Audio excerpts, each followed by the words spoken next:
support from Japan, from JICA. Yes, yes. Because they're very good in technology and disaster risk, disaster management, I see. Okay. Yeah.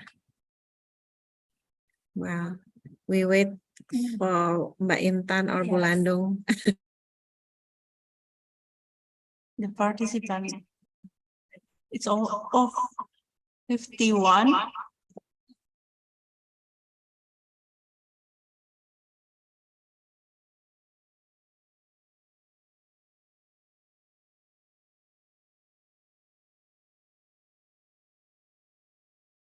Because it's already 53 participants, can we start right now, Bu Landung and Bu Diah? Yes, please. Okay, thank you for the opportunity. We will start our lecture series today. Assalamualaikum warahmatullahi wabarakatuh.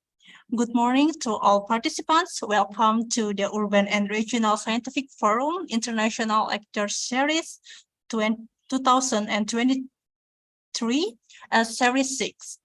We are very delighted to have all of you here at this event today that will discuss about sustainable urban form. Firstly, I would like to welcome our Head of Department of Urban and Regional Planning, Professor Dr. Wiwandari Handayani, and then our guest lecturer today, Dr. Nurul Mardiah Rani from Razak Faculty of Technology and Informatics, University Technology Malaysia, and our host lecturer, Bapak Grandy Loranessa Wungo from Department of Urban and Regional Planning. And also, I would like to welcome our beloved lecturers from our department, students, and everyone who joining this lecture this morning from Zoom and also from YouTube channel. And then before we jump to the main session, please kindly see the event agenda for today. After the introduction, we have opening speech from our head of department. And then we are going to the main session. We will have the explanation and presentation from our guest lecturer and host lecturer, Bu Nurul, and also Pak Grandy. And the main session that will lead by Ibu Diah Intan Kusuma Dewi. After that, followed by the discussion and also the closing remarks.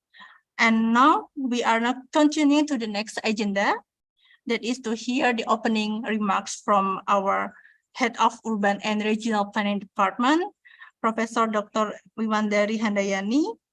The time is yours.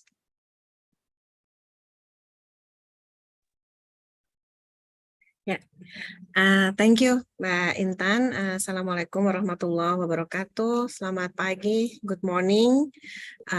Our honorable invited lecturer today, Ibu Dr. Nurul Mardiah Mohd Rani. Thank you, Bu Nurul, for again for being able to become our invited lecturer today. My colleague who become the lecturer, Pak Grandy, Loranessa Wungo, and also the moderator, Ibu Diah Intan, Kusuma Dewi, and our organizing committee, Bu Landung and Mbak Intan. I'm very happy today to join again into, I think, more than 20th, maybe 22nd of our international lecture series since 2021. And I was surprised realizing that actually we have been doing so many international lecture series involving different colleagues from the department. And now we have also special guests from our partner from Malaysia.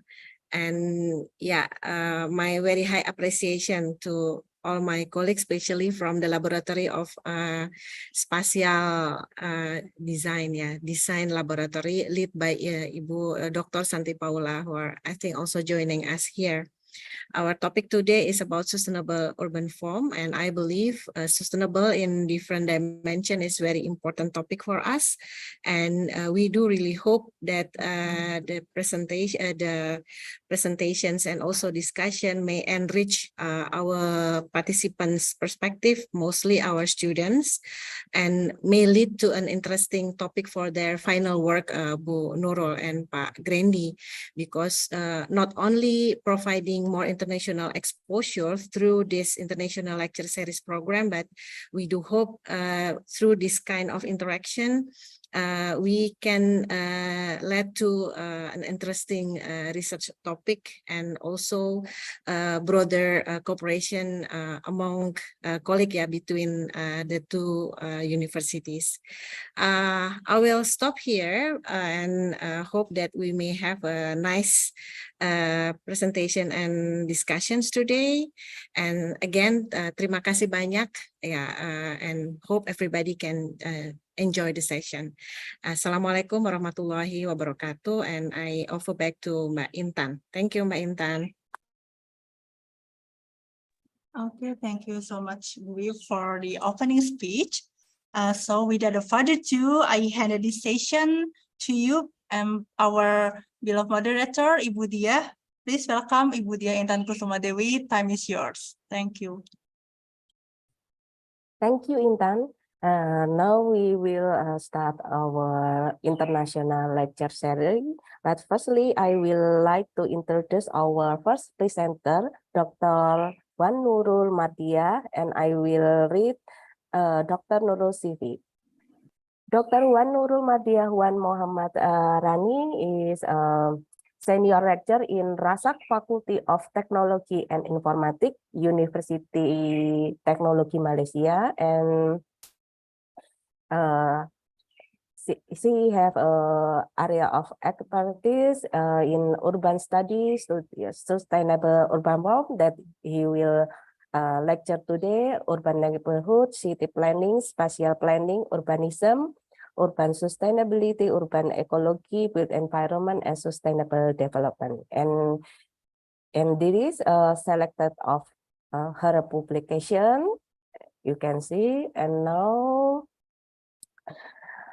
This is the list all for the CV for Dr. Nurul. Now I would like to invite Dr. Nurul to give a lecture. The time is yours, Dr. Nurul. Please welcome Dr. Nurul. Okay, thank you, Budia, for the kind introduction. Okay, allow me to share my screen. Yes.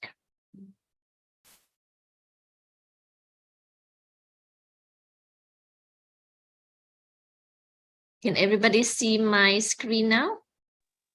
Yes, it's good. Are you seeing my the slide presentation or the can you see my presentation? Yes, I see the slide presentation. Oh, I'm sorry, Bu Nurul. Now we can see your presentation view. Do not share the whole. Oh, okay. Hold on. Display setting. How do I swap this? Swap. Okay, is it better? Yep. Yes, it's better. All right. Okay. Assalamualaikum warahmatullahi wabarakatuh. Thank you very much for having me today. Thank you, Professor Dr. Wiwi, for the invitation to participate in this international lecture series. Okay, so basically, I hope everybody can hear me clearly. Yes, we can hear it clearly. Right. Okay. So basically, the topic for today's lecture is basically sustainable urban form. But however, due to the current issues that we face, particularly as we experience more severe climate change impacts, and also we have increasing disaster events. And then we are actually experiencing more, the risk of the disasters happening to our environment is much more severe now. So I also include in my lecture series today the aspects of resilience as well, because in order to be sustainable, we also need to be resilient to with our urban form as well. Okay, so basically this. Okay, so basically, this is the content of today's lecture. So I will explain some introduction on the topic, and then I will also discuss a little bit on the elements of urban form. I believe that us being with urban planning background, we are familiar with the elements of urban form. So however, I just would like to recap and for everybody to further understand what it is. And then thirdly, we look at the challenges that we face right now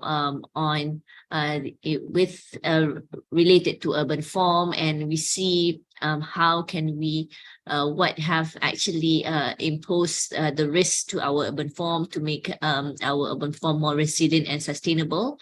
And I would highlight some of the best practices and a few, one or two case studies.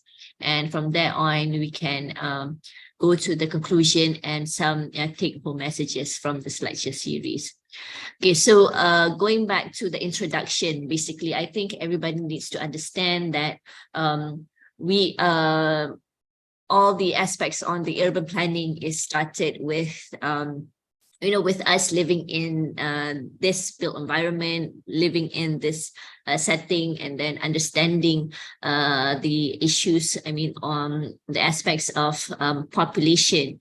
So as of today, we can hear it is according to the United Nations that our urban population is increasing, and based on the United Nations statistic or maybe estimates, by 2100, the year 2100, we are expected to have approximately 11 billion population. So approximately 57 or 60% of these population will be living in urban areas. So how do we look into this? In order to ensure that we plan our urban form accordingly, we plan sustainably and more resilient to accommodate this rural migration to urban and the increasing urban population itself. And then how can we accommodate these increasing population, specifically to ensure that we have a good environment, a good city that can accommodate these population in order for them to live, to have certain standards of quality of living. Okay. All right. So, okay, basically, this is the global urbanization map showing the percentage of urbanization. Okay, basically, we can see that the number of urbanization areas is much more. If you can see the color brown, okay, you can see that it's growing much more rapidly, okay? And then, however, this is for the Malaysian context, okay? For the Malaysian context, we can see that from 2011 to 2021, okay, the urbanization rate have increased quite significantly, and it continues to grow, okay, even though during the pandemic years from 2020 2021 it continues to grow, okay.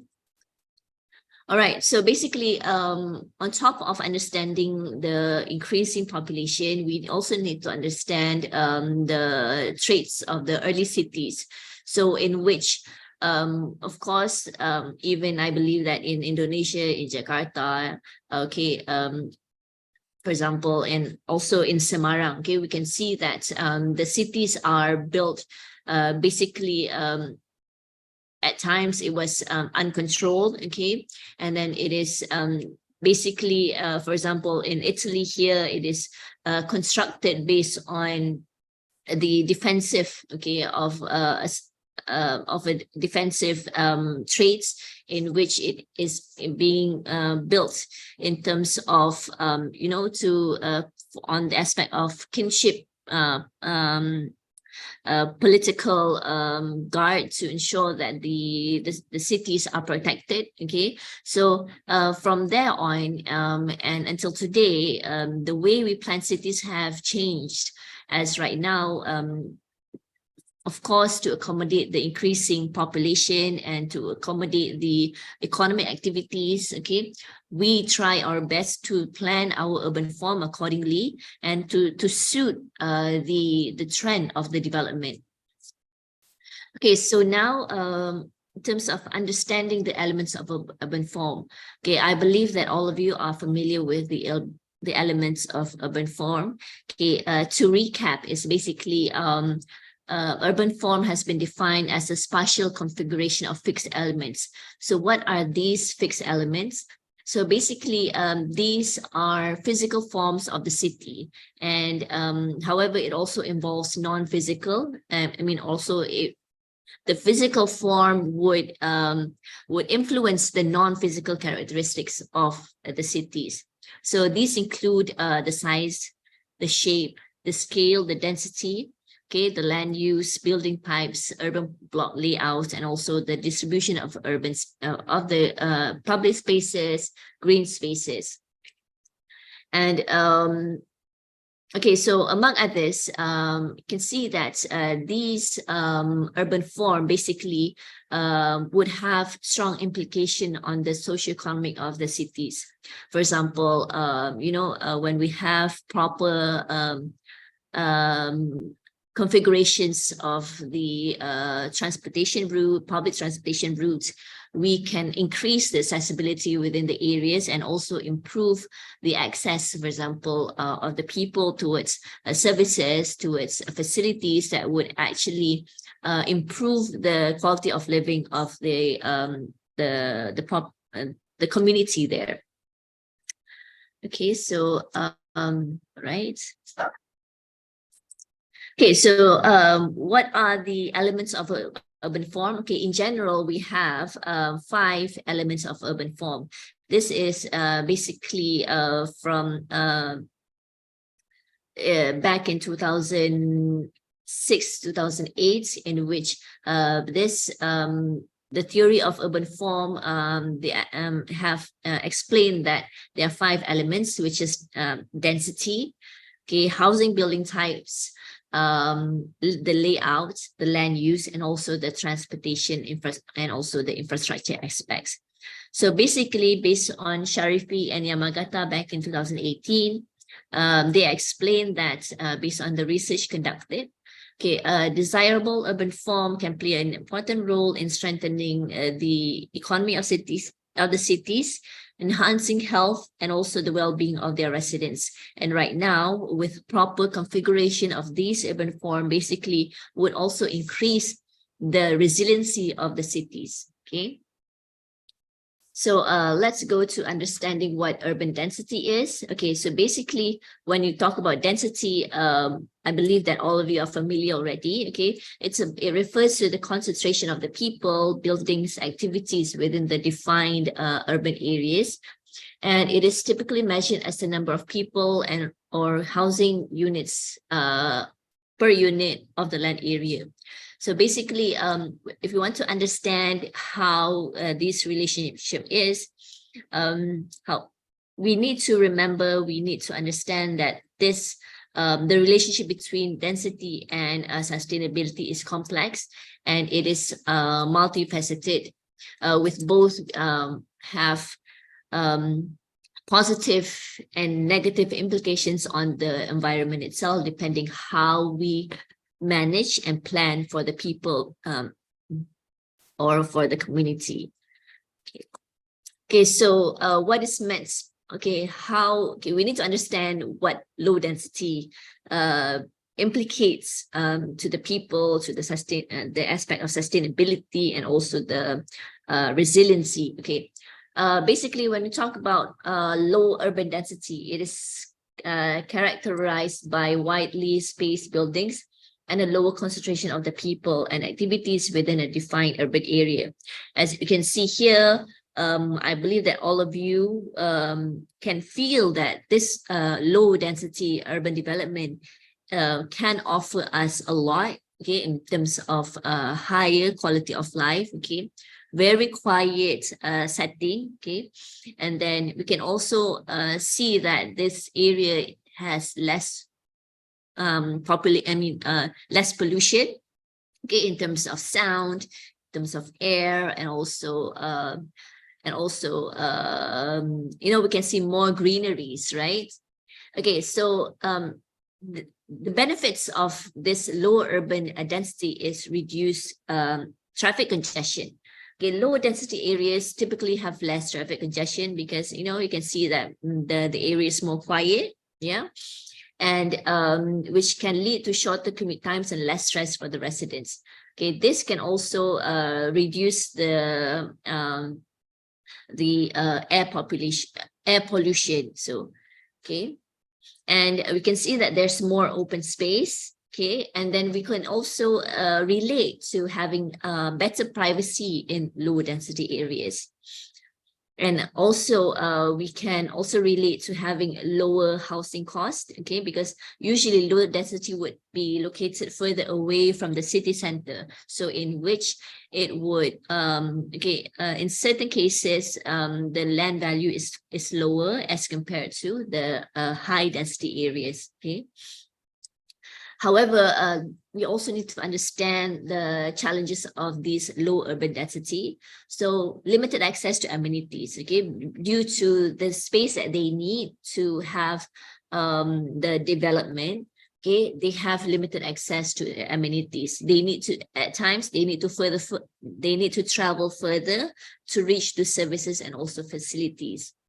And also, as you can see, there are issues that related to the increased demand for private vehicles, because we may understand that public transportation in low density areas are quite limited, okay? So this would lead to increased dependency on private vehicles, okay? And then social isolation, okay, social isolation in which lower density areas can lead to social isolation as well.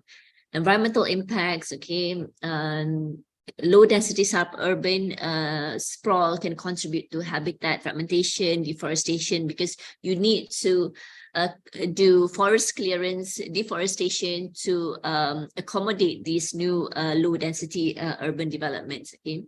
However, if we relate back to during the pandemic period, the low density areas are more resilient as compared to high density areas. Okay, I believe this also applies in Semarang in Indonesia, right?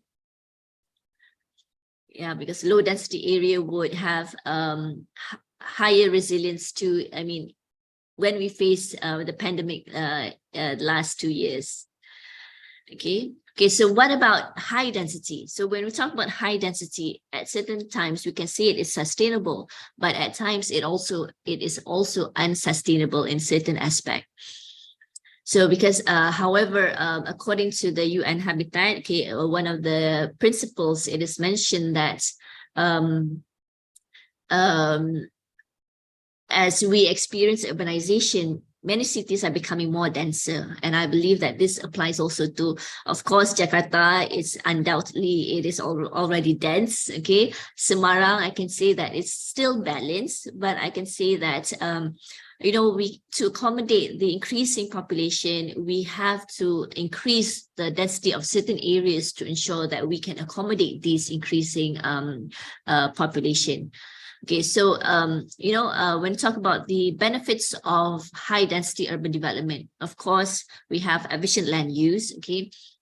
High density areas use land more efficiently, okay? If you can see here, every single plot of land is accommodated by buildings, okay? However, when you try to find any greens, it's so hardly visible. We can only see at certain areas, for example, in this rooftop, okay? So this, okay, basically this picture is in China, okay? You can understand how China moves, okay? Okay, so however, it is, we can see that it's quite stressful here in a way. And however, in terms of compactness, it is seen as sustainable in terms of we can able to reduce the commuting times, enhance public transportation, the economy of scale, the access to amenities, for example, within one building block, one mixed building block, we do not have to travel anywhere. Basically, we just have to go within the block. That we can have everything that we want to run our daily lives. Okay, and also community interaction. Okay, we can see everybody every day, every hour. So it is quite, in that sense, it is quite sustainable.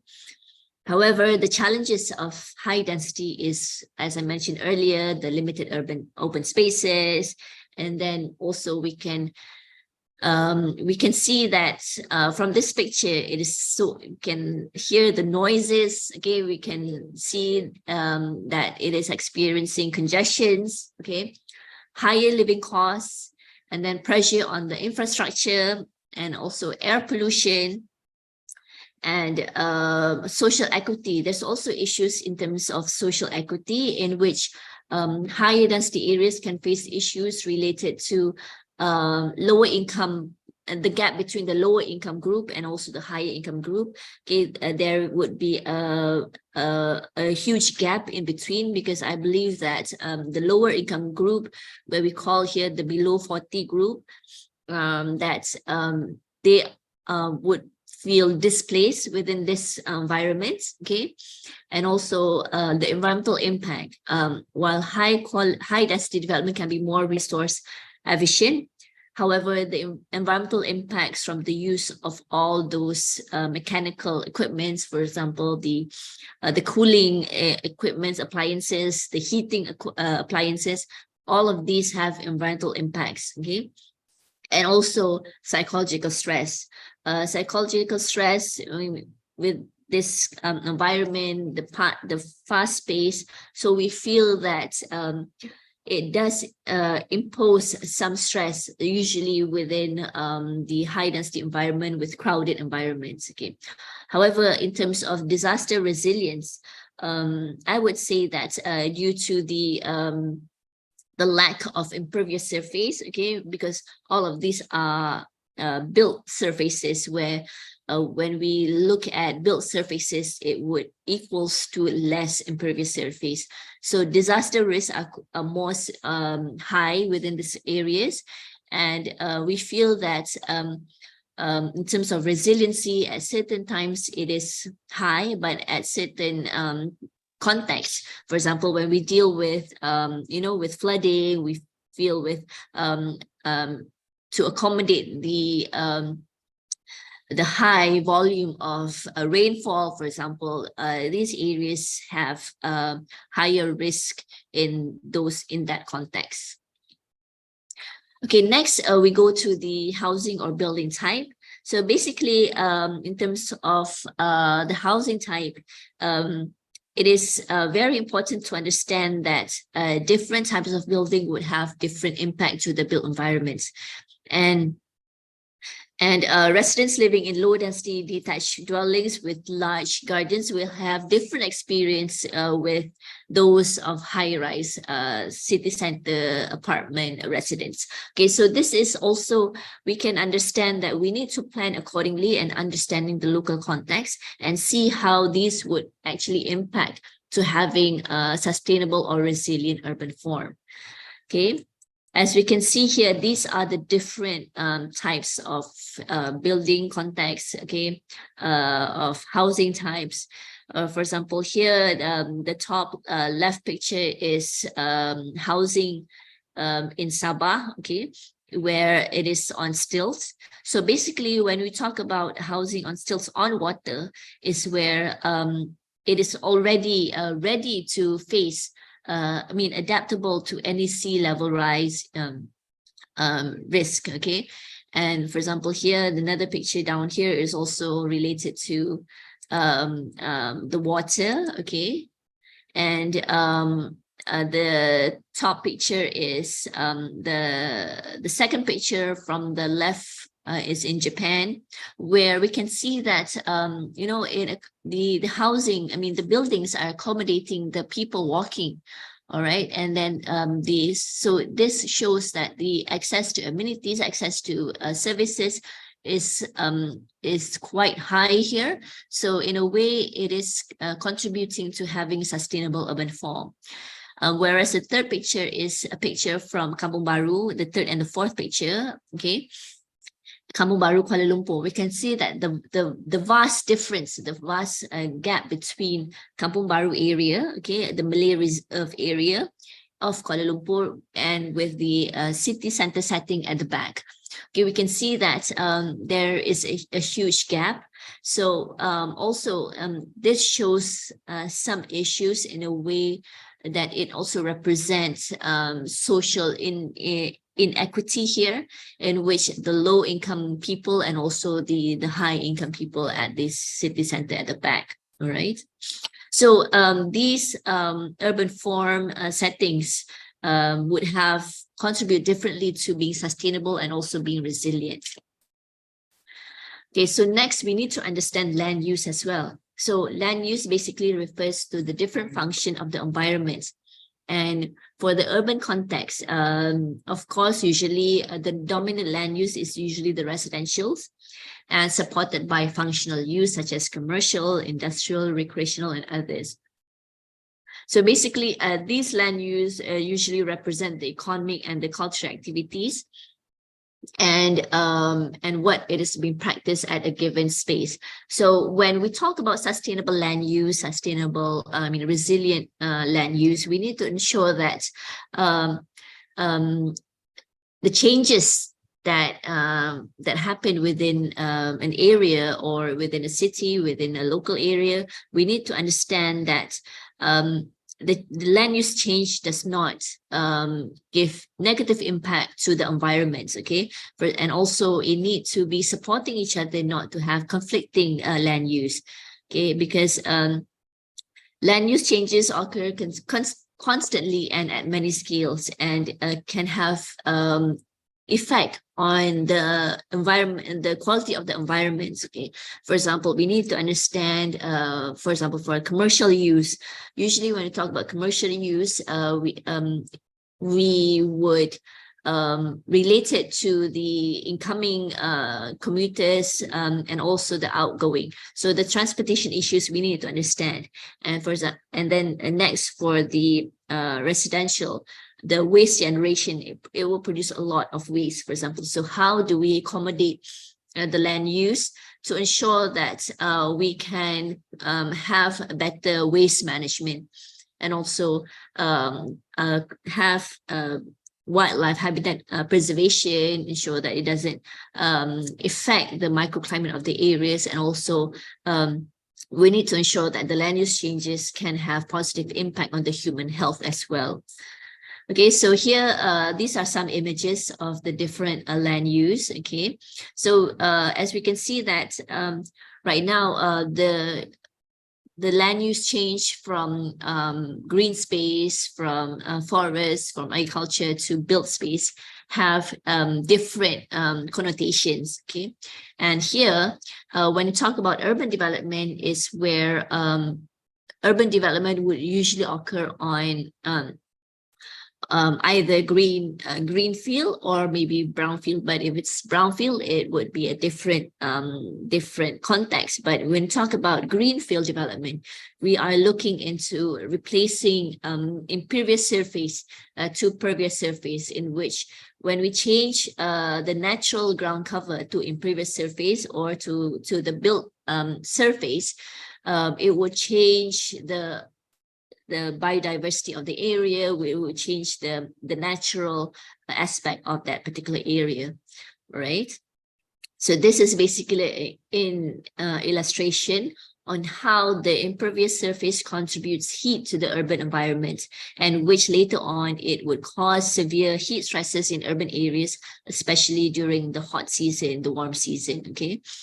So that's why we feel that compared to maybe 10 or 20 years ago, what we face today, we can feel the heat more. Okay, we use the air conditioning more as compared to 10 or 20 years back. Okay, this applies for us in Malaysia, and I believe that it applies to Indonesia, Semarang as well.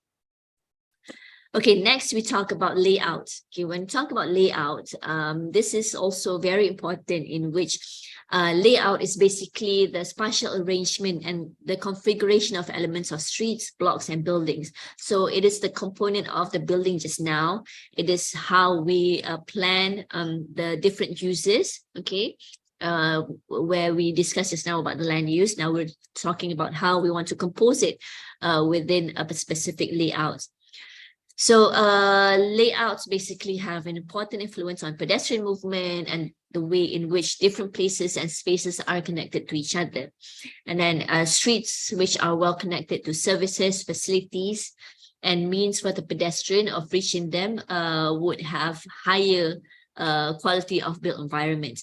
And this is also important when we talk about the disaster risk management, the disaster risk reduction, in which in disaster-prone areas, we need to plan this layout in greater detail, because we want to ensure that the configurations of streets, the blocks and buildings are not within the disaster-prone areas.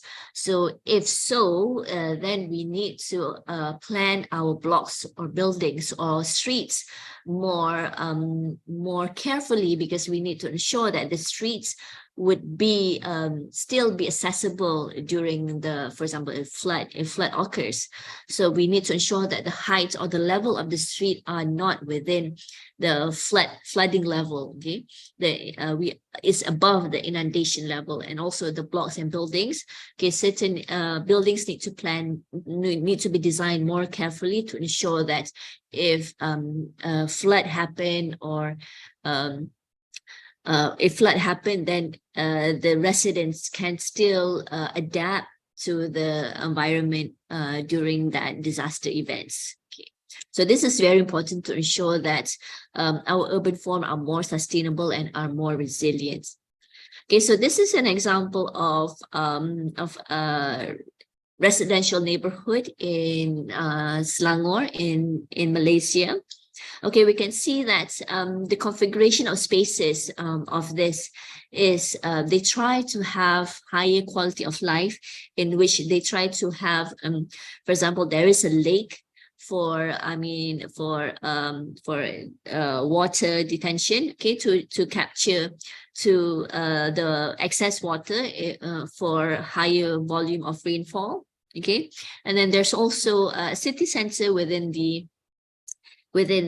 neighborhood to accommodate these facilities or services for the people, okay.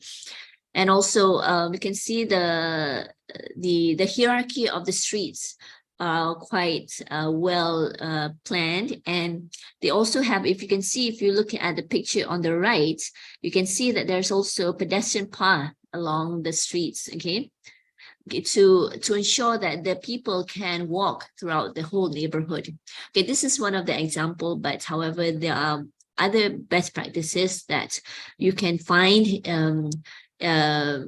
elsewhere in, for example, in Australia, I believe that in Semarang as well, it is quite accessible to pedestrians to make sure that people do not have to rely on private vehicles.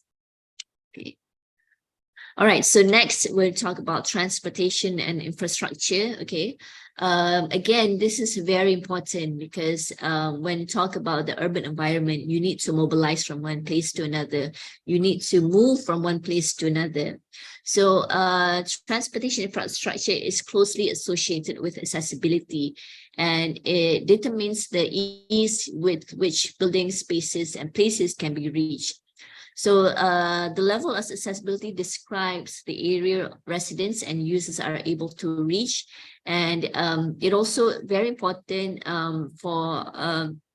in which the residents and community have means to access places, services, and facilities that are also outside their local vehicle.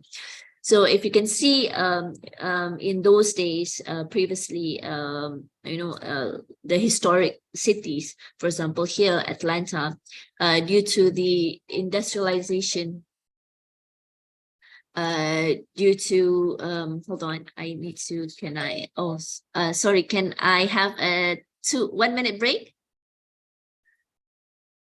It's okay. You can have a 1 minute break.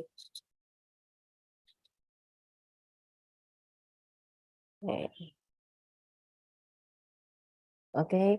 For Dr. Nurul, just for to all participants, just keep in this screen because Dr. Nurul just have a 1 minute break.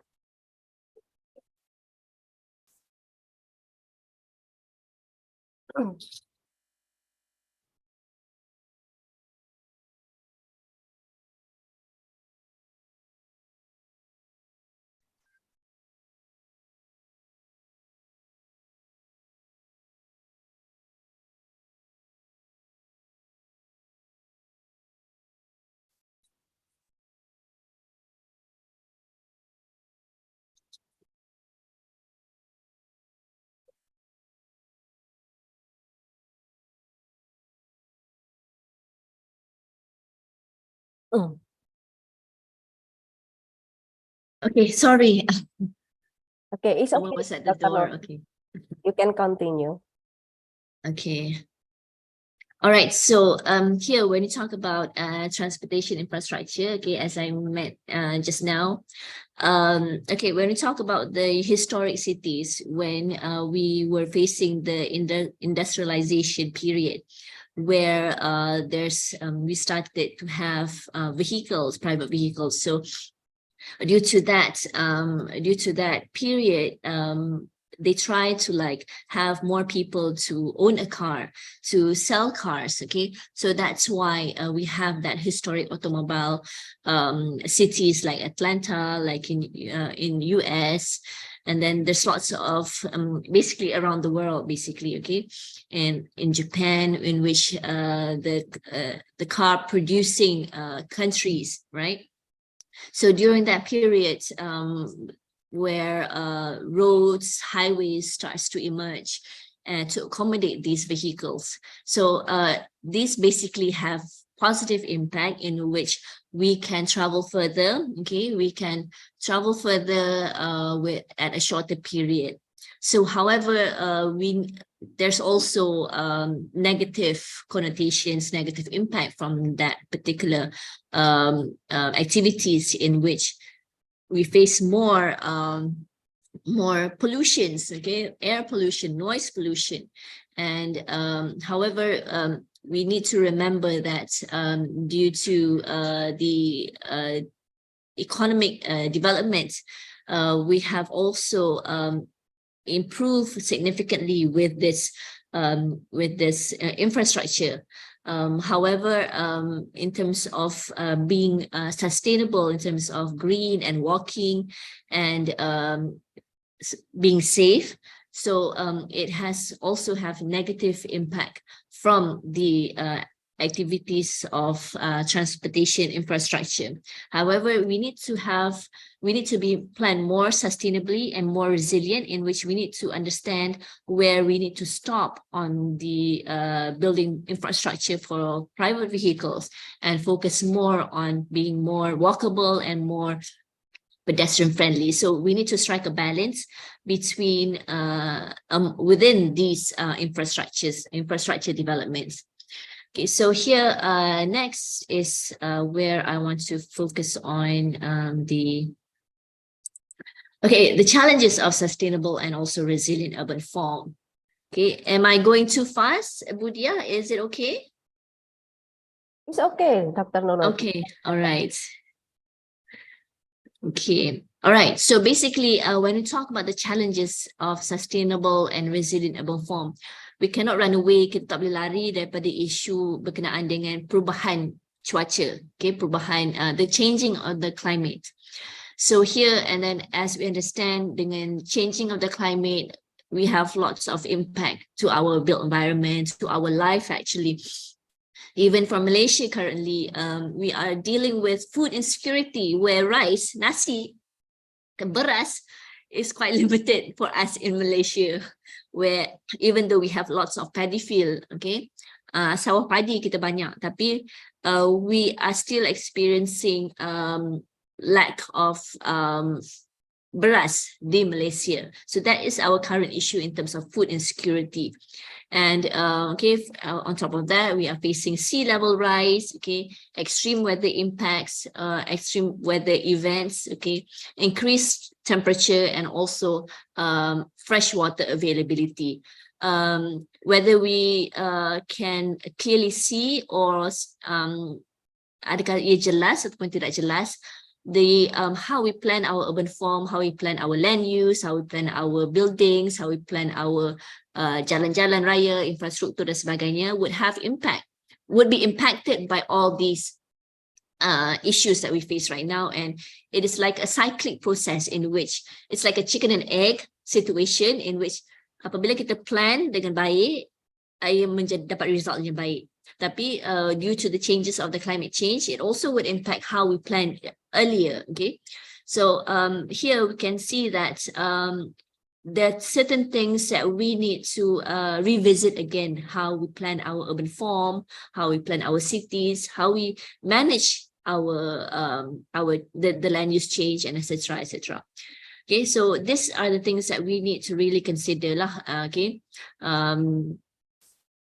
Okay, so next, of course, when we talk about the configuration of the layout, the buildings, how we look at density, in a way, it will contribute to having increase the temperature in the cities. So we need to reflect back, and we need to step back and see how we can further improve. So at certain times we do urban regeneration. At certain times we do adaptive reuse. Okay, at certain times we do retrofitting to buildings. For example, we change the street from single street to dual street. We change the size of the streets from very wide street to very narrow street to accommodate for more pedestrian and less vehicles. So those are the things that we need to look back and how we plan our urban form to make it more sustainable and resilient to the current issues that we have today lah. Okay, so here are the challenges: increasing population. Whether we feel that this issue has been from those yesteryears, but again, we are still facing this today. As you can see, even Singapore, even though at certain period previously they controlled the birth of the new generation, right now they do not control it anymore. Even that applies to Japanese as well, because the decreasing in the population have impact the nation, their country. So they changed the policy to increasing more to increase their population. And then urban sprawl, okay. To accommodate the increasing population, we have urban sprawl in Malaysia, even though we feel that it's already in Kuala Lumpur, basically, even though we feel that it is fully developed. However, Ibu Diah, sekiranya you datang kembali ke Malaysia, you can see that there are more highways now. The more highways, okay. There are more highways from the city center to the outer city center, to the suburb areas. So that creates more urban sprawling, so more congestions basically, okay? And then faster, people drive more faster, and then more accidents, so different issues will come in. Okay, so these are the things that we need to face, and we need to plan more efficiently with the urban form. Okay, and then the loss of biodiversity. Okay, loss of biodiversity is very important because, when we do deforestation, of course, this is our mother nature that we need to preserve, we need to protect. So in the end, when we talk about the impacts of climate change, it is actually, we cannot run away from having the basic understanding that it's the act of God. Okay, kerja Tuhan kita. We disrupt we disrupt the natural environment, we destroy the mother nature, then actually we are not doing good for our environment actually. Okay, then loss of public space, loss of green space, actually these are the spaces in which that have the opportunity for us to improve or increase the resiliency of our built environments. And then next, I would come in to let's understand some of the best practices and case studies. Okay, so in which when we talk about urban form for sustainable and resilient cities, we need to understand that kita perlu tanamkan dalam jiwa kita that we are designing for everybody. Okay, not only for mereka yang hidup di bandar, tapi juga duduk di luar bandar. Okay, we need to understand that we are also designing for the less able people yang mereka menggunakan wheelchair, mereka menggunakan basikal, mereka orang tua dan sebagainya. So these are the things that we need to understand that we are designing for everybody. And at certain times, we also need to understand that we are also designing for the animals, for our biodiversity, untuk burung-burung kita, untuk ikan-ikan kita, untuk kucing-kucing kita at times. So these are basically that we need to understand, because you know the whole ecosystem is actually very beautiful, that we need to understand our whole natural ecosystem, in which then only we can plan our urban areas more sustainably and more resilient. Okay, so here is basically an understanding on how we can plan for resilient urban form. Okay, so it actually applies at 3 different scales, at the macro scale, at the meso scale, and also at the micro scale. In Malaysia, basically, we have a lot of garis panduan perancangan, okay, planning guidelines, okay, development planning guidelines, in which recently, mungkin later on saya boleh kongsi bersama Ibu Diah lah, untuk dikongsi bersama dengan rakan-rakan yang lain tentang bagaimana kita nak merancang dari sudut micro level. Okay, so usually as the initiation of the micro planning aspect adalah respond towards the issue of pandemic yang baru-baru inilah, in which we need to plan for the people more to ensure that they can improve their quality of life in whatever conditions. Contohnya pada pandemik yang lalu, kita dapati ramai yang stres, ramai yang mempunyai kualiti hidup yang sangat terkesan akibat daripada pandemik, yang ramai yang ada juga yang bunuh diri kerana tidak tahan dengan stres yang dihadapi sewaktu pandemik tersebut.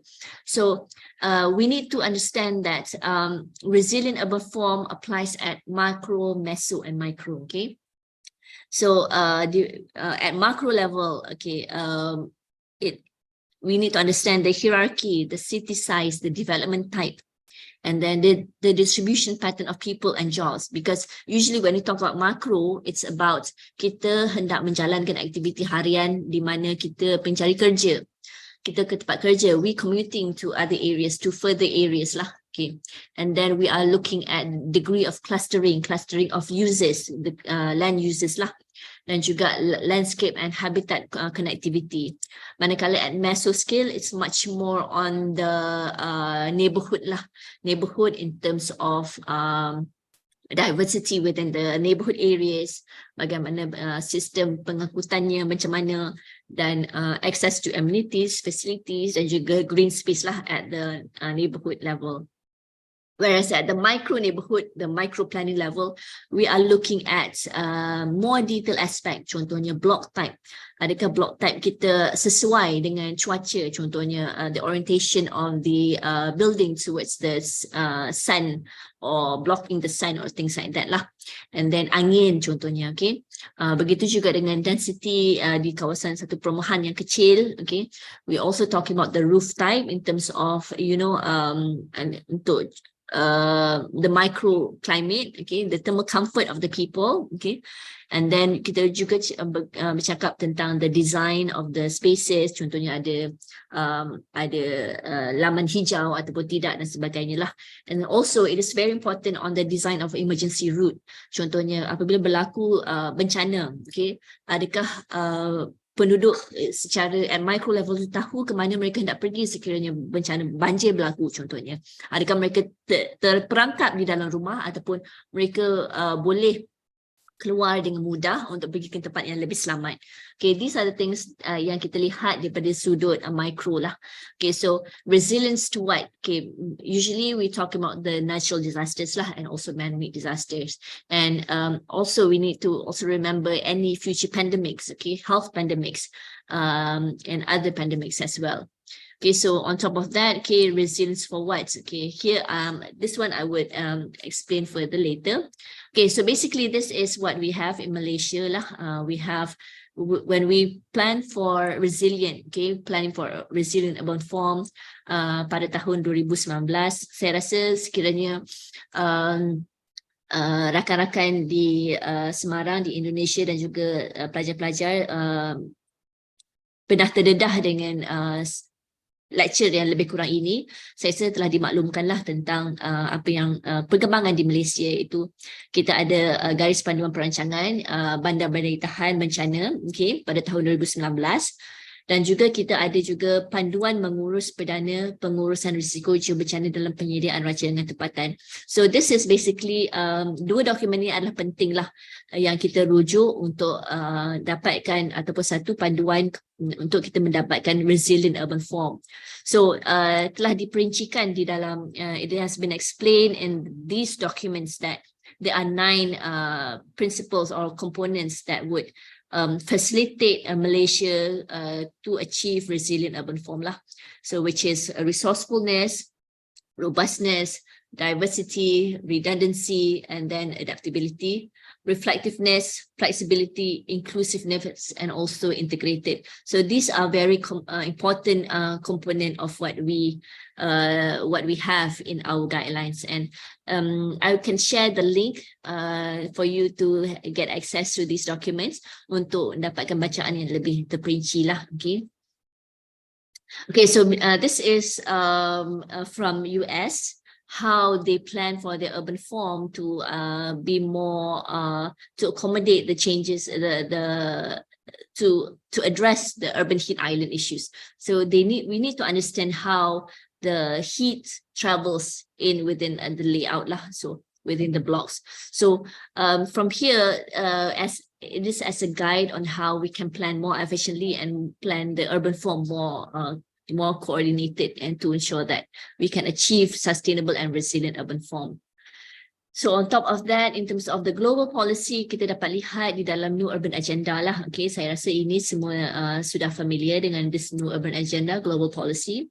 So kita to reflect back on how we want to look into urbanization. Okay, we need to again we need to look at the physical space, bridging the urban and peri-urban and also rural areas, and then integrating equity within the development agenda, okay, ensuring access to public spaces, okay, extend opportunities and increases commons, and also we can see that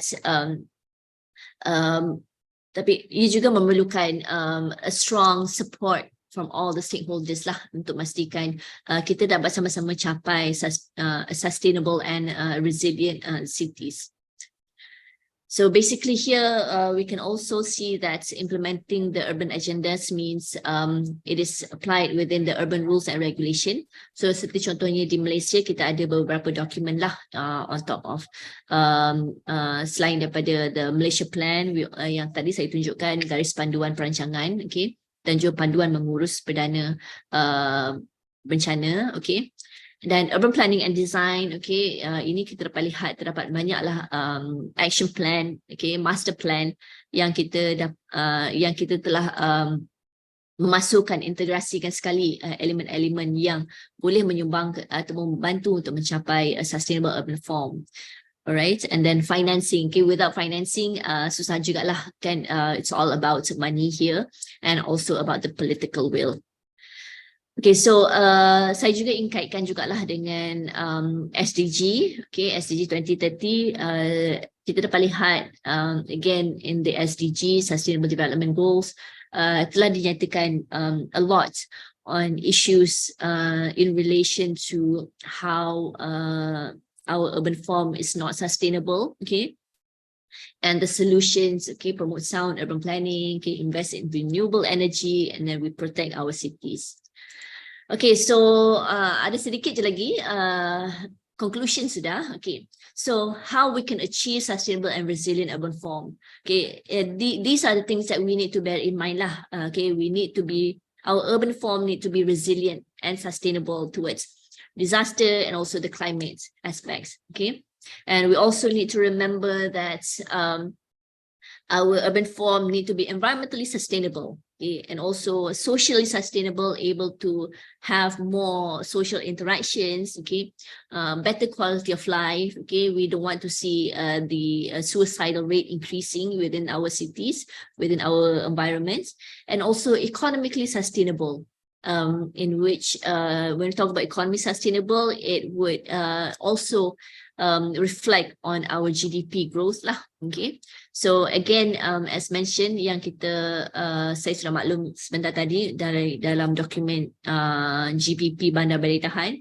So just now in the GPP we have 9 principles, and here is the general principles of what makes a city resilient. There's 7 of principles here.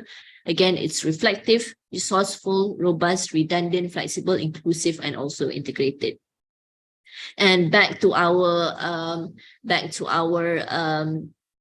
foundation. It's all about sustainable urbanization. It's all about a sustainable urban development. Okay, we need to plan our cities. We need to plan the urban form of our cities, very sustainably and resilience, to ensure that they have lesser impact on the environment, and also be resilient against the effect of climate change and contribute to economic growth at the same time. Okay, that's all from me, Diah. Okay, Saya harap itu tidak terlalu berat dibuat. yeah, tidak terlalu berat. It's okay. And you have managed your time. It's good. And thank you very much, Dr. Nurul, for very nice presentation. For me, from your presentation, we can have a lesson from you that some important point that I catch up is about resilience and about design for everybody. Sometimes we forget that everybody can be human and animal. Usually we just think everybody only human, not include the animal, because we forget about them. Okay, now we just go to next presentation by Mr. Grandy. I would like to welcome Mr. Grandy, but first I will read the CV. Please, Intan, so the CV.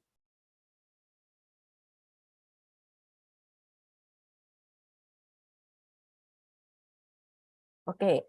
Mr. Grandy Loranessa is a lecturer at Department Urban and Regional Planning, and his research interest about urban design and the promotion of sustainable urban design, sustainable urban form and structure. Is also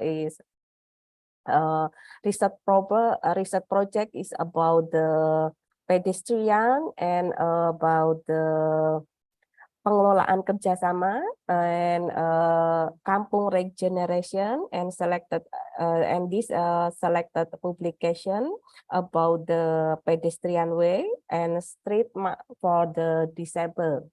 Okay, this is all the list of Mr. Grandy Loranessa. Okay, and I would like to welcome Mr. Grandy to give a lecture, please, Mr. Grandy. Okay, thank you for the opportunity, Diah. Let me try to share my screen first.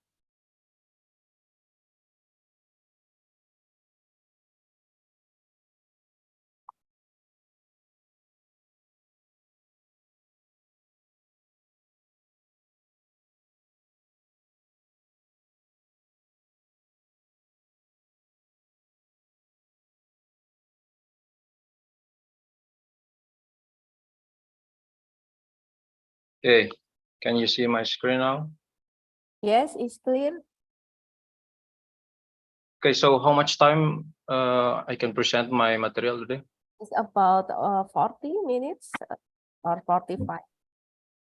Okay, thank you very much. Okay, good morning, everyone. Today I will try to present my material about my presentation about our pilot project research in Semarang that we try to measuring this sustainability aspect performance of the mixed-use development in Semarang. So just to rewind you about the material from the Nurul that we need to concern about some several contexts about the density, high density, and also about the transportation infrastructure and land use, and about the housing types, and also about the layout. So now you can see I will show you some several research that I do related to the sustainable urban form aspect. So some overview about my research today. I will show you why the sustainable urban farm is so important in our planning context, and also what is the several solution that the global context deliver to our city or our urban area that can solve some problem. For example, like in Malaysia, or Nurul just said about the urban heat island. And we can also learn from some successful to solve the problem about the urban context or some local context in their neighborhood.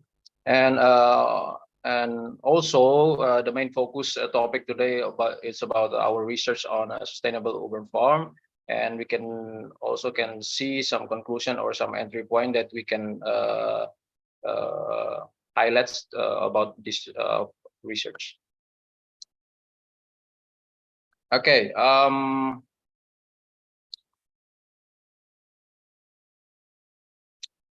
Yeah. If we talk about urban condition, there's three main problem that we know about: crowded and disconnected and costly.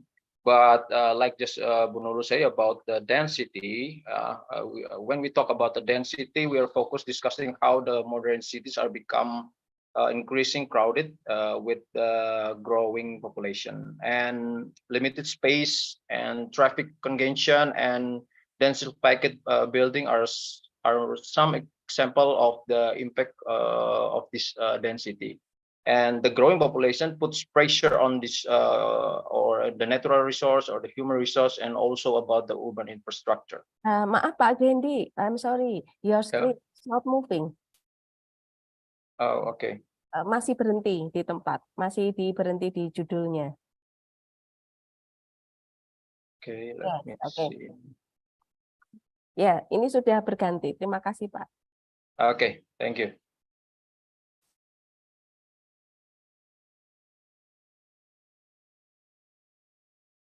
Okay, let me continue. About the urban condition, when we talk about disconnected, means is overcoming of separation. On the other hand, that disconnection is about how we can feel connected to the other despite living in context of the bustle of the cities. And this challenge is about building inclusive and friendly communities that we talking about the context in urban life. And about the urban condition also impact in a costly aspect, that means the higher cost of living in the bigger city, or living in the middle or on a higher rent and land price. It impacts the dweller challenge to see or get more affordable housing and sustain to manage their financial aspect.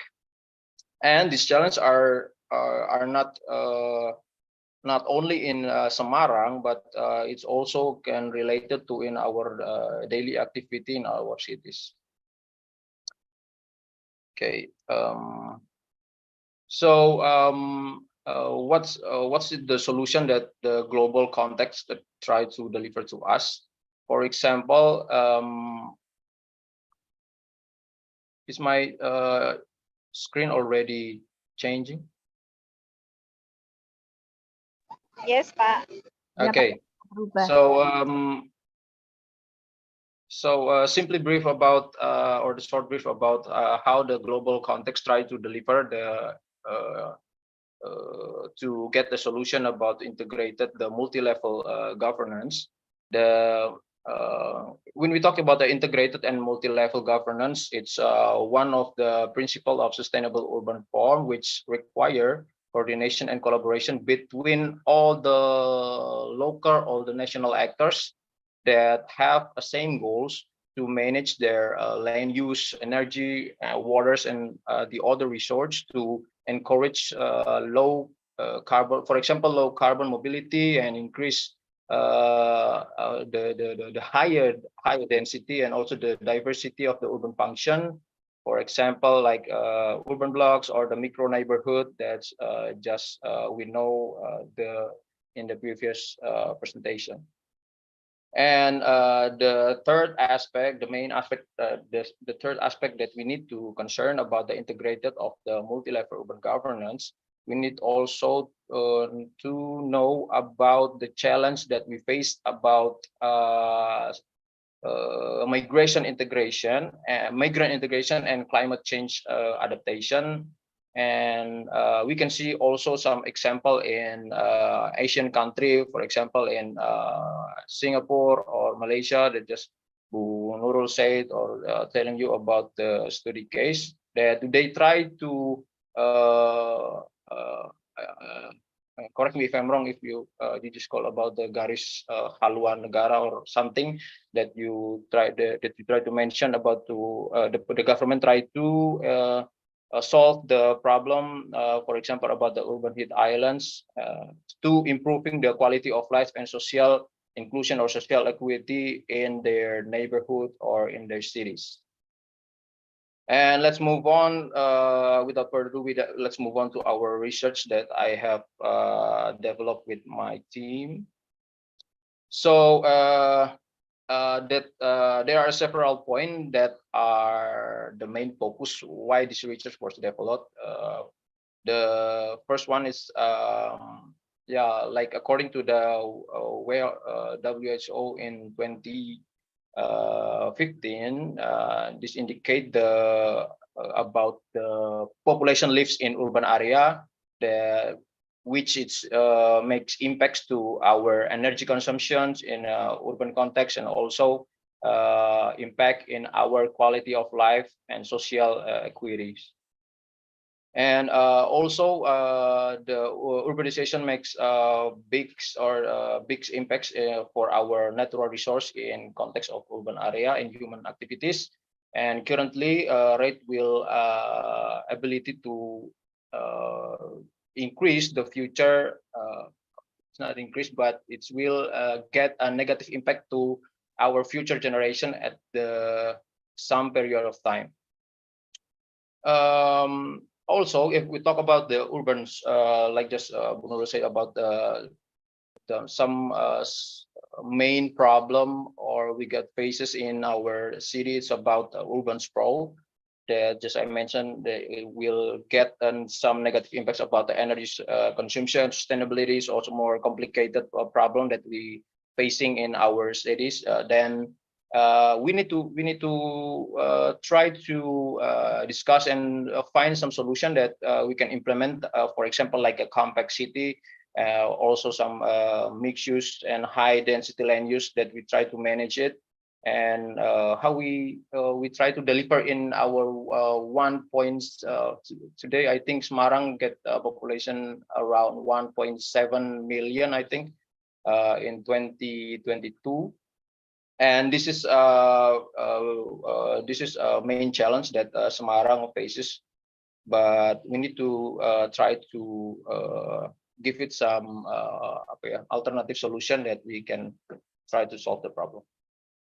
So the main objectives that I try to measure to see how the degree of mixed use development that we are trying to assess with the LED measurement. The first objective, we try to see degree of mixed use in Semarang, and the second one is we try to assess the, after we see them Sorry, sir, but the PPTs doesn't move. Okay.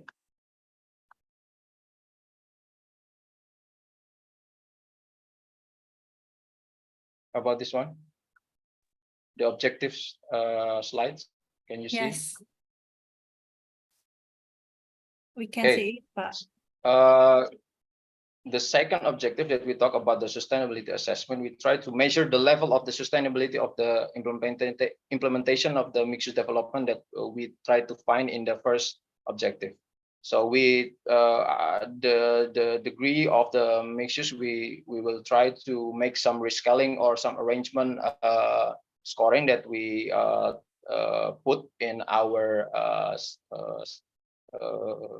assessment, and then we can see some taken one of the sub-district that has a highest degree of the mixes, and then we try to more deeply focus on that area. And of course, the last is about to propose some strategy and recommendation to decision making. Okay, so as we can see in our result, yeah. Oh, before I go to our result, I will explain about our research method in mixed use measurement. That the measure method is try to combine maps from the distance aspect and also some specific types of land use, and then we try to process the two main sorry, I mean this process about to combine the map will get some two advantage. We will get impact of our analysis. The first one is about evolution. Sorry, it's about we try to see some changing period of time based on different perspective of land use diversity, and measuring the land use diversity in aspect of in a micro level of for example in a residential or neighborhood level or in the block level. And then the next steps, where we try to see some specific assessment indicators, and then we can arrange the scaling value of that area. Okay, the next information slide. Next. Okay, now you can see the screen about how I try to synthesize or summarize the indicator for the objective 2 that we try to see. I think it's probably we have around 24 variables, but for the highlight information notes that I want to share to you is in our study about the green infrastructure and building, which is include the prerequisites 9 until 12. It was not used because the reason is due to limited data and also some the limited sample for in West Semarang district. So previously that I just shared to you, if after we assess the mixed degree mixed development, we will select some area that have a highest degree in Semarang city. It means the selected area in West Semarang district. Okay.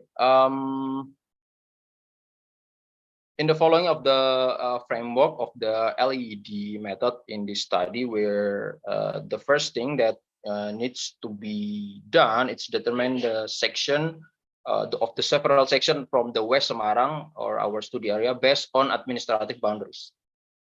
Okay, so after we put the assessment, where is the highest degree of mixed use, and selected this district is divided.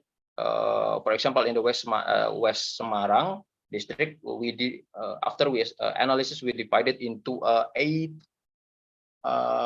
9 subsection in the form of urban blocks. Okay. And the result shows because this you can see in Sorry, sir, the presentation doesn't move again. Okay, sorry. Now you can see the map of West Semarang district. Yes, we can see. Okay, so as you can see in the West Semarang district that we tried to measure in the result of a mixed use measurement, it can be seen that Semarang city has a medium upper mixed use level. It means is comes from low to the high mixed use level. That's represented from score 1 to 5, and it means in the West Semarang city, we as we can see in this red area, you can see this red and the orange area of this West Semarang. From the representative color here, we can take some notes about the diversity of the land from the sub-district, and we has highest diversity of the land use in West Semarang district, which reaches 1,054 hectare in the score from 4 to 5, and this makes our study and section of the we can try to focus to measure the sustainability in context we try to the LED method. Okay, the next slide that we try to show you some result. So this is just the part of the of Semarang city. Just like I mentioned to you about how we try to select the area, because we need a lot of resource to finish the whole district in Semarang city. But I will show you some sample about West Semarang first. So the result that we try to use about from total of 89 subsection from the West Semarang region, there are detailed results. So the 52, where is the number? Oh, sorry, I forget to put the number here, but you can see the result from the graphic in the right slide. 52 pieces wrote below in 0, and 32 pieces wrote in between 0 and 2, and the 3 point is about the 5 pieces about of a value of the 2 scoring. And this is indicate, I just tell you the simple information that this number is indicate that there is still a low level of physical performance of the environment and buildings in this region that try to achieve the sustainable development in the context of a mixed use degree of the mixed use development. And the most of the variable in this SLL assessment have the low values, especially in the variable PR4 about the agricultural land that dominates in contribution to assess the SLS in the West Semarang district. So it's important to attention needed in achieve minimum sustainable development standard first. So the highlight point in this assessment is about one of the priority aspect that we need to concern about the agriculture land that's just change the land use function. And the second assessment we call the NPD assessment. You can read. I will show you the document about how to assess with the LAED method. Some of the several assessment we call the NPD assessment, and the result shows about total 89 subsection from the West Parang region district have sorry, the detail about the result is the three main information or main conclusion. First is 38 pieces. It's under below of the zero scoring, and the second one is about 36 pieces. It's get the scoring between 0 until 2. And 3 is about 15 pieces subsection above the value of 2. And although it's has a higher numerical ratio than the SSL assessment that I just shared the previous slide about the SSL assessment. And it still has a low level as well. Same as the previous assessment. It is because the variable from PR6 it's come it's come the impact from the PR6, or we call the variable walkable streets, and PR8 about the connected and open community. So what is the point that we are trying to measure is about sorry, I will go back shortly. So you can see the PR8 about how the residential density and also the non-residential density. Okay. Okay. So it's just simple pilot.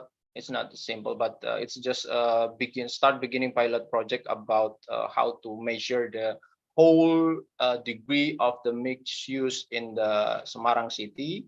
But this is just the part from the West Semarang district, and some point that I highlight from this result related to the theory. First one is about the mixed use lands has a significant influence on the compact urban development. That the mixed use refer to in the study to how much land is contained in one adjacent area. So the second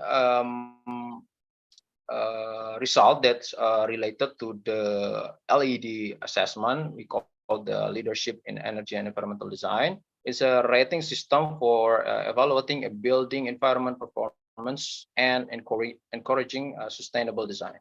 The result of this research use two main assessment that we call SLN and NPD, where the result is shown in the previous slide. It still has a low level of sustainable assessment. I repeat, the result that shows has a low level sustainable assessment. It means West Semarang that have a very higher degree of the mixed development, but they get the lowest performance about their sustainability. See, that's why we can sense about the urban heat island. So that's make sense the impact or the negative impact that we get in our daily activity. Okay, so my simple conclusion, not the simple, but the short conclusion that I just related to the how the solution that global try to give to us, but in our research hypothesis that the mixed-use development in the West Semarang mostly is focused on the economic variable, which is in the SLI assessment or NPD assessment, without paying attention to the social aspect, environmental sustainability, and the intervention or the several variable. For example, just like I mentioned in the previous slide about the variable we call PR6 about the walkable street and about the PR8 in the connected and open community. Okay, there are several notes that are preparation of this study. First one that I want to tell you is about this study has a good level of uniqueness with a focus on assessing sustainably mixed land use. This, if we reflect to the LAED assessment, it's have a higher standard. We have a higher standard in the assessment, but that's I think from the result we can compare how our position, where is our position today, and what is our goals we need to achieve in the next future generation. And it is necessary to revalidate the data used in this study because it's used as secondary data. I just for the data I used some contributes from AI also, is to get some harvest and mining the data. Of course, mainly I use helping from AI to collect the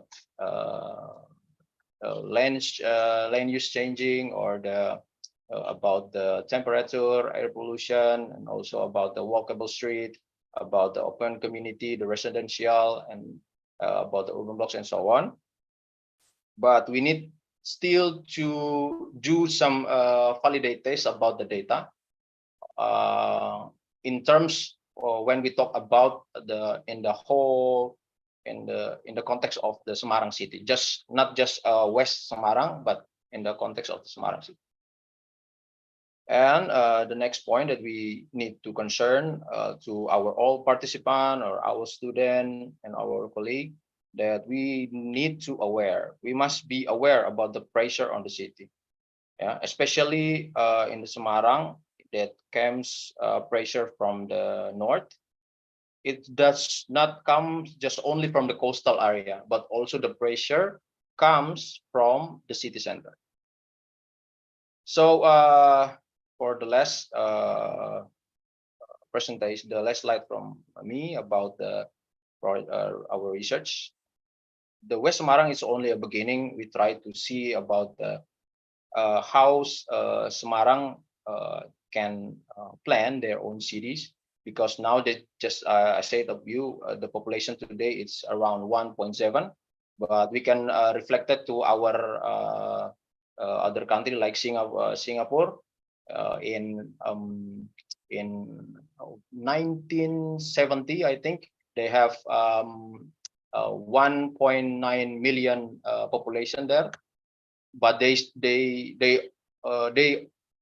try to discuss about how to manage their transportation infrastructure for like MRT, LRT, and also some transportation to integrated to provide the easy access to their people. But in now Semarang in 2023, now we have population around 1.7, so it's nearly close to Singapore in just like I said in the 1970. So I think we need to recognize, we need to think what's the opportunity to our land to more efficiency and reduce our dependency on cars and bringing the different aspect to urban life.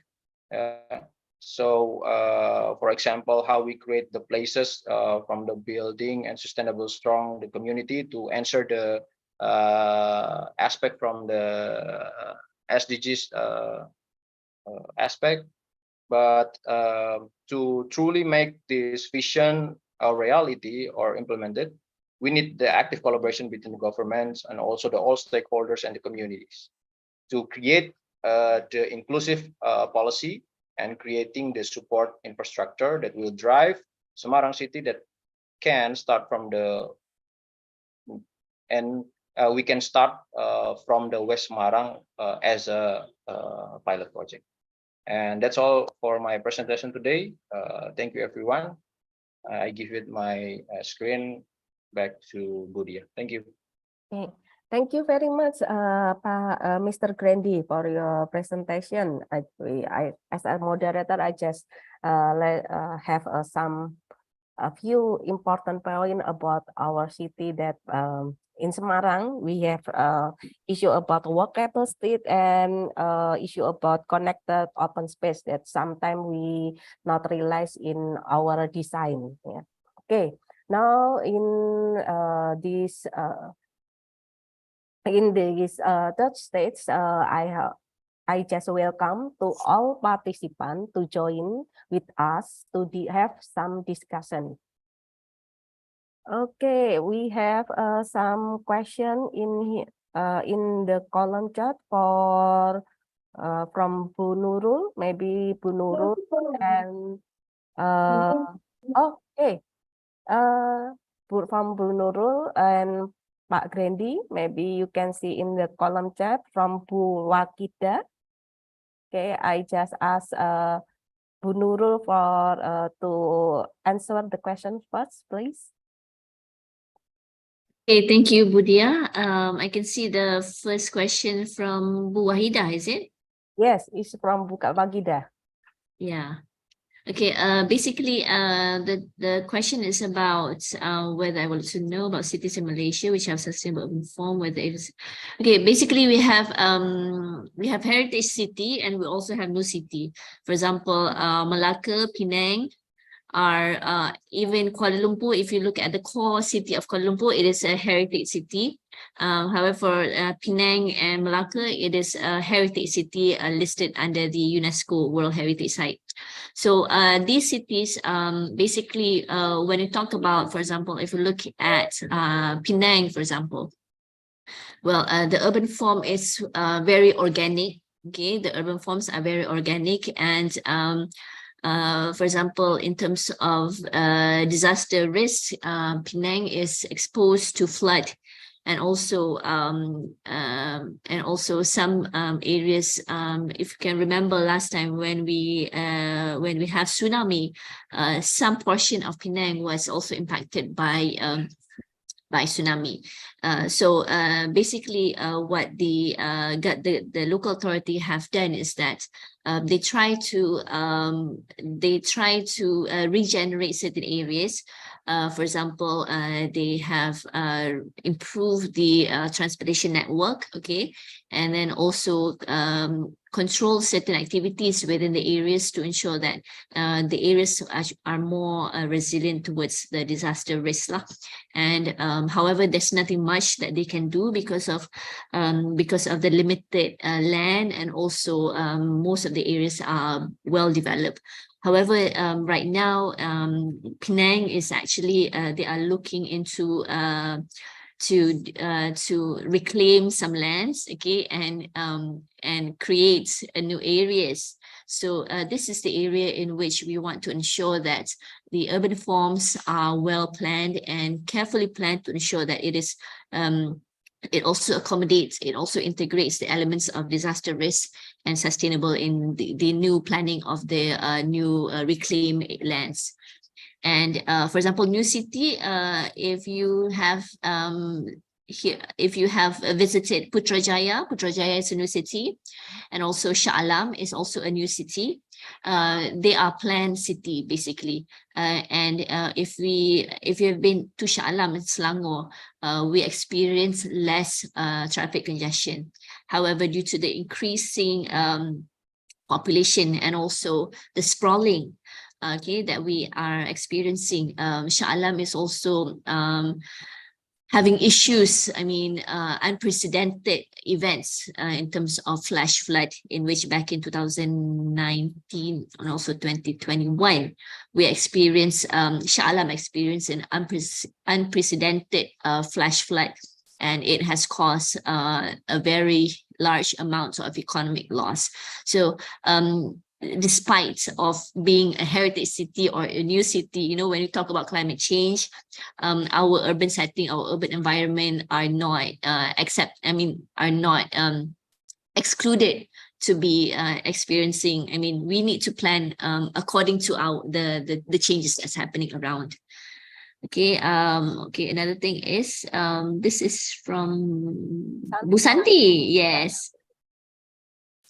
Yes, okay, how far does the technology advance influence the urban form? Okay, basically we have a smart city now. Okay, we have the technology and everything is about smart city, and we have a lot of urban innovation.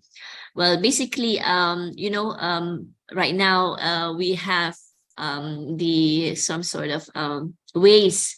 You know, do you have Waze app in yes, okay, that is actually a part of advanced technology and urban innovation that can guide us on which route to take to commute from one place to another. And even I am using it every morning before I go to work.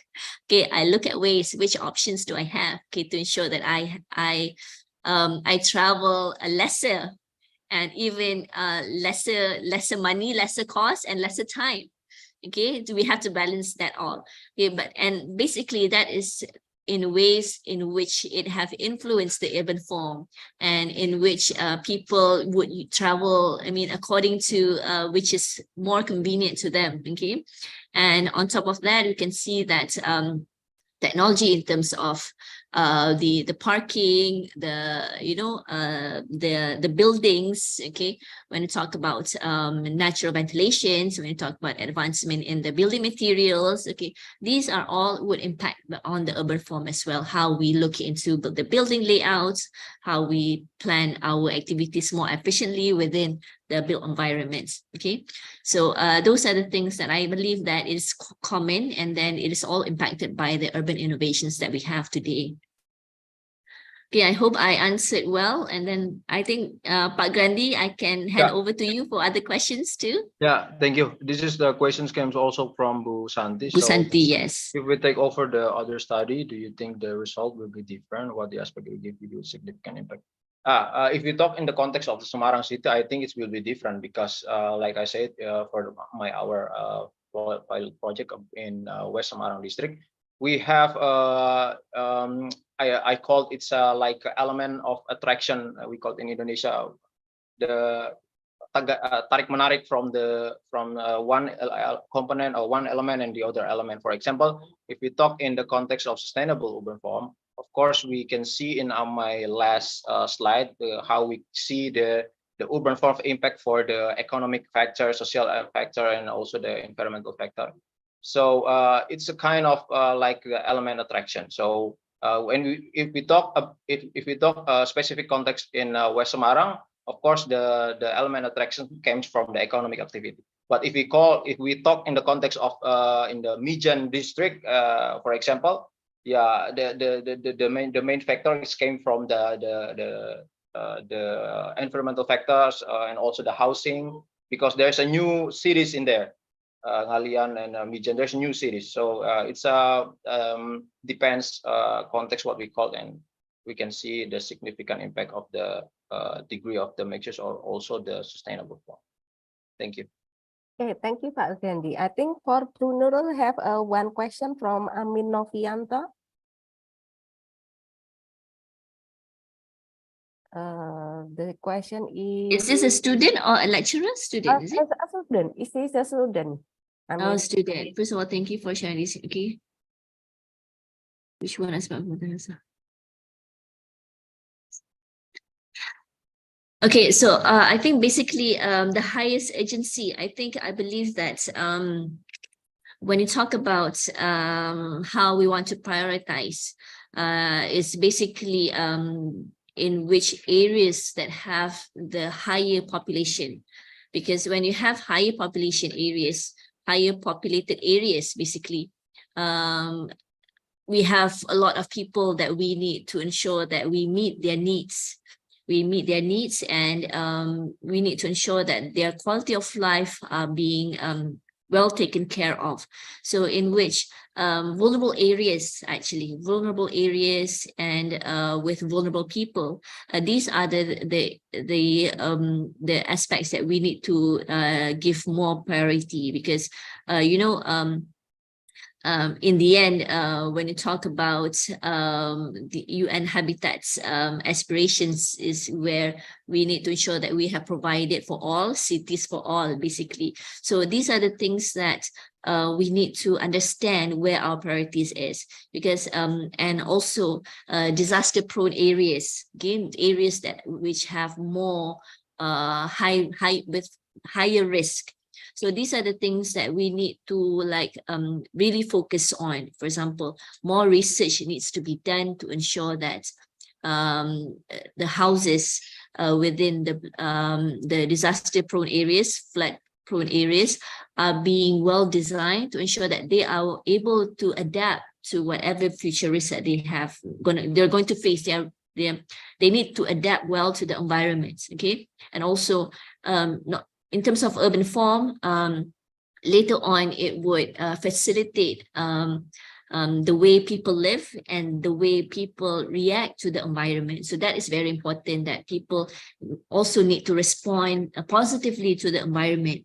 So it's a cyclic process that we plan well for the people in order for the people to respond positively to the environment. So I think we need to understand the vulnerable areas, we need to understand the vulnerable group. So these are where we need to give our priorities. Okay, thank you, Dr. Nurul. And I will ask to all participants, is there any question? If you have a direct question, you can join us now.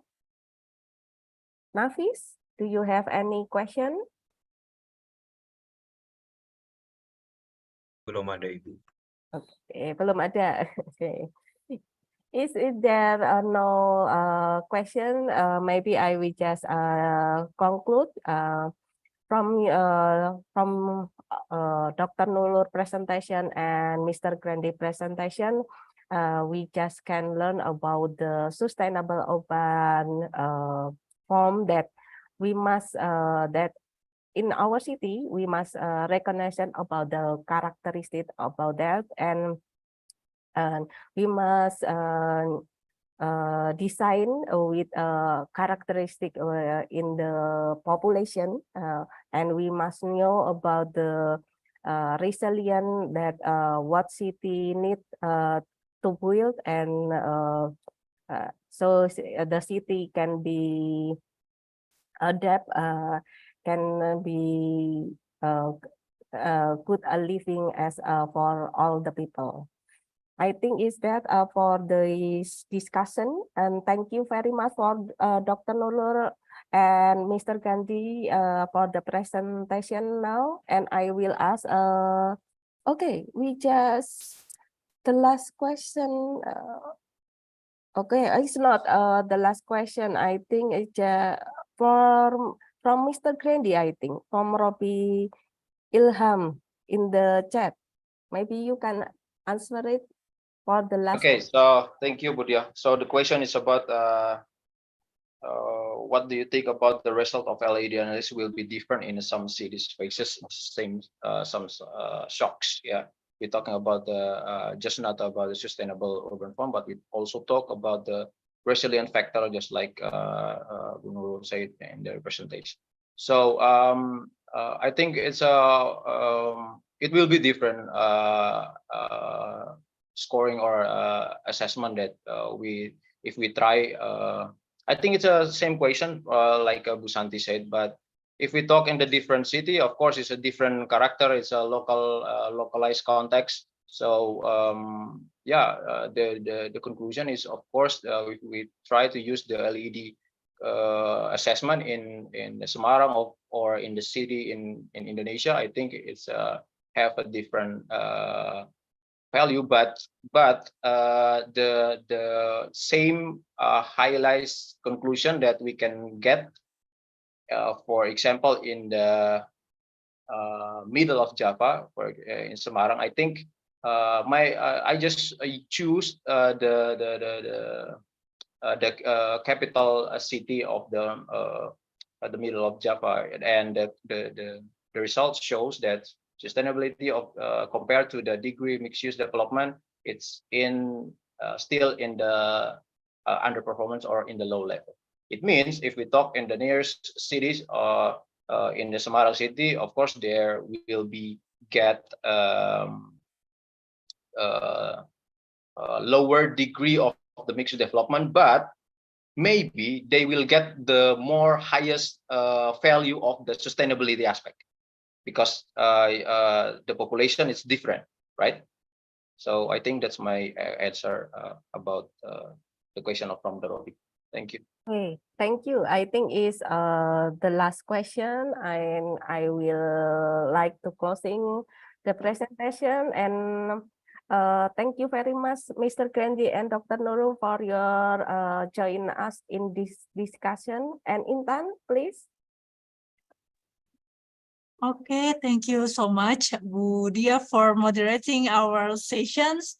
And thank you, Dr. Nurul and Pak Grandy. We know that such an inspiring and prominent discussion we have here today. Thank you for everyone who joining us for today's lectures. So before we are closing this event, we would like to say thank you for the support from the Honorable Guest Lecturer today. We are very honored to have you with us here this morning. And then for the documentation purposes, we would like to invite all participants here to open the camera. We will have photo session.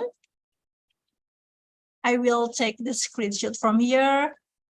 I ask please to all participants, the students, lecturers, and everyone here, maybe you can open the camera. Okay, we will wait for more participants join us for photo session.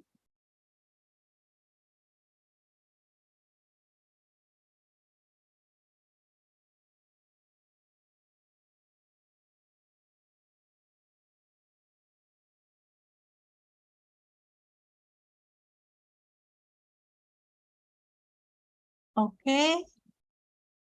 There are 5 pages, and I will start from the page 1. 1, 2, 3.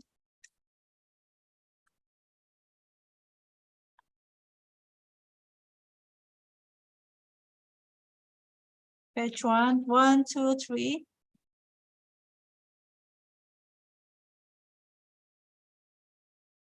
Page 2, next.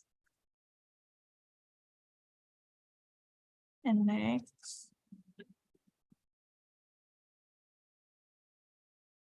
Okay. Yeah, it's enough for the photo session. Thank you so much for everyone who are joining with us.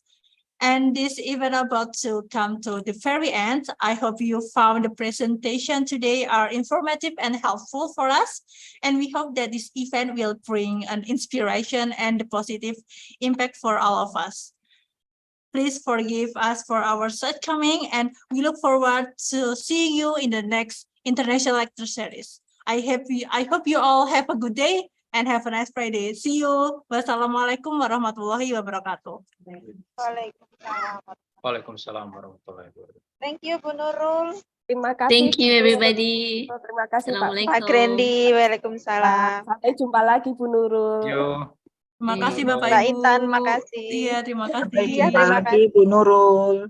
Terima kasih. Thank you Bu Nurul. Jumpa See lagi. you. Terima kasih Pak Grandy, Bu Diah. Sama-sama Ibu, terima kasih. Thank you. Izin live.